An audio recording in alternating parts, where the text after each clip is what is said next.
at this boy.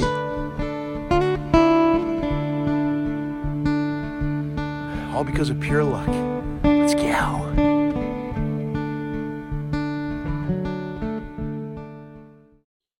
All right, guys, welcome to our very first series on the Campfire Collectives.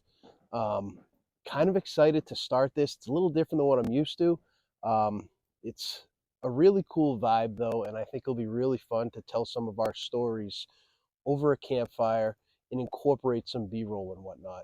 You know, this year, I did not make it a priority to really film. I did bring my camera with me on a lot of hunts. It just didn't work out getting the harvest and the kill shot on film. So this particular story, this buck right here, this is my very first out-of-state deer that I was able to harvest in my life. And obviously the very first buck too, and he's a great buck. But this story starts in a town in Rhode Island. Last year, 2022, I met an individual by the name of Rob Gagnon, who me and him have become really good friends. And he had permission to hunt these two pieces of property in Rhode Island, and obviously he was the only one with permission. So he was able to bring me in. I met the landowner, and the landowner, Danny, is what a tremendous guy.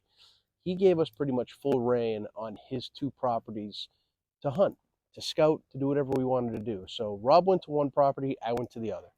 This particular property where I was last year had very high stem count. It was so thick, and it really was perfect for the deer, for cover and movement and bedding and whatnot, but it was a really tough spot to hunt. I did hunt quite a bit. I passed a good amount of does last year during December, and I just was never able to connect. Going into the season of 2023, Danny clear cut about 80 acres of land from this particular property. I wasn't sure how the deer were going to react to this. I wasn't sure how this was going to work with hunting, but man, it really did help, because where these deer were funneling through, it made them funnel through even more this year with that clear cut. It was just a really good property. To the west, we had the clear cut, which was about 80 acres. To the east, we had a nice little pond, and we were stuck right in a sliver of timber in between that clear cut and that pond, where these deer felt comfortable going through this high stem count. So over the summer, I went in there with Rob. We scouted a little bit. I threw a Millennium tree stand up, and I let it sit all summer. Really only had small bucks throughout the summer months. Really nothing in there that really got me excited and made me want to go in there and harvest one of these bucks, but there was a ton of does. So I stayed optimistic, and was just going to really wait until something showed up on these trail cameras. Well, around November time, things really started to heat up. These does started moving around a lot more. Scrapes started to, occur. Nice scrape right here. Good scrape. Licking branch. All torn up. I was seeing rubs on the edge of the timber and the clear cut. I haven't come over here until the summer, but look at this. It is torn up in here with rubs. You can see a rub right through there. There are a ton of rubs. And things were just really heating up. These bucks started just coming in. Around November 9th, this one particular scrape kept getting hammered all the time by just bucks that were passing through, bucks I haven't even seen before. This one particular buck looked really wide, but it was kind of hard to get a real feel for what he looked like. But on November 9th, I got him just after shooting light, chasing a doe, and it was a really cool video. It just got me really excited. So from all this most recent intel that I've been gathering just from trail cam videos and photos, because it is an hour and a half away from my home, I knew it was time to dive in there and get to that stand in that funnel. It was the night of November 12th. Man, I had an unbelievable season so far, specifically this week. This week I was able to harvest a big nanny doe in a swamp, and then the very next day I was able to harvest one of my target bucks in Massachusetts. just a stud of a buck.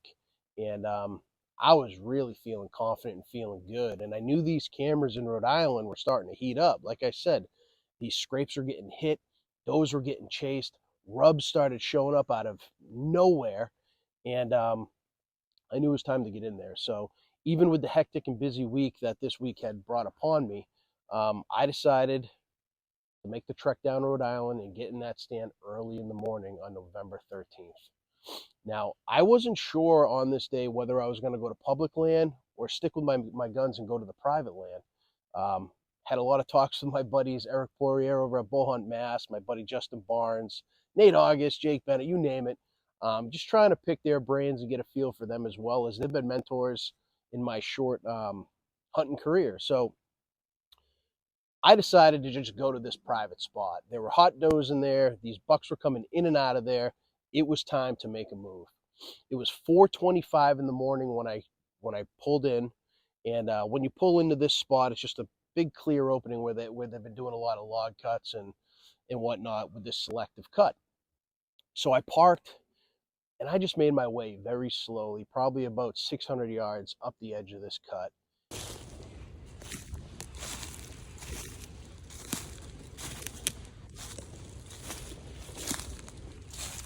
And climbed right into the stand. It was freezing this morning, and really, it was dead all morning. I mean, it was dead. What a beautiful morning. I thought there was going to be a ton of movement, but there just was not any movement. Right up until 8:30 in the morning. I have this pond to my right. I'm in this little sliver of timber, and I had this big cut to my left. And out in front of me, all you can see is just high stem count, whips, briars, you name it. Anything you can think of that would remotely make you not want to walk through there, that's what this was. So I look to my right over by the pond, and there's a big maple tree in the distance. And I see some deer over there. I had 4 does right over here. And I did some rattling, I did some grunting, and those does ran away from me, actually. They ran that way. Out of nowhere, start hearing branches being worked and just a bunch of noise where those does were probably 5-10 minutes earlier.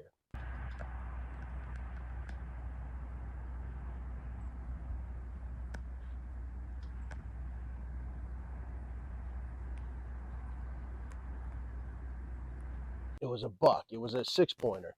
And it was that 6-pointer that was hitting the scrape really a week following up to this day. I started rattling. I started grunting. I started doing some bleats. I did everything you could throw at this buck to get him in. And, he did not come in. But I'm not even kidding. 10 minutes later, I look to my left. And I look into that clear cut. And who is walking up from the west with a west wind? Who's walking up that cut right to my stand? This guy right here. As soon as I look over this way, guys, I see a nice buck running the edge of this cut right to me. And right there, you can maybe see his belly. I stopped him at 75 yards. And we smoked him. I immediately grabbed the muzzleloader that my friend Joe Hall let me borrow. I had my rangefinder.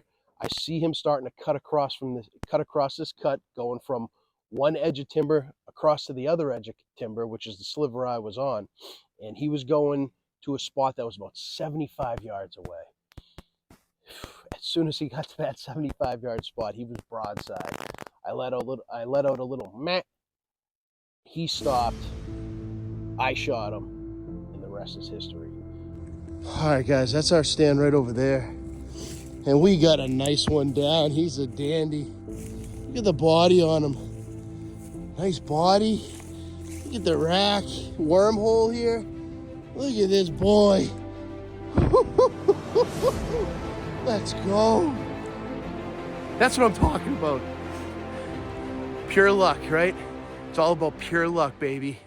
Pretty unbelievable. It was just what a moment. I mean, it was just really cool. This was a big buck, my first buck out of state, my first deer out of state, and I didn't really know what to expect.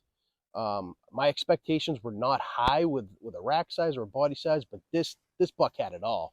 He was a brute. He was a big-bodied buck, big shoulders, big chest, a buck I've always dreamed about to get out of state. I ended up bringing him to Gagnon Euro Mountain in Rhode Island to get him Euroed.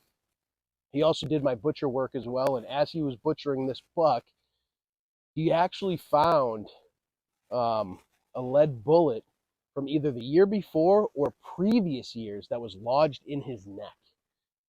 So this guy was certainly a brute, and I can't be any more happy. But I thank you guys for subscribing, for liking everything, and really just showing the support. I'm going to have another Campfire Collective series coming at you very shortly on my second mass buck, and that should be real special. It's a 3-year history with that buck, and I think you're all going to enjoy it. Thanks again, guys. Please like, please subscribe. Until next time.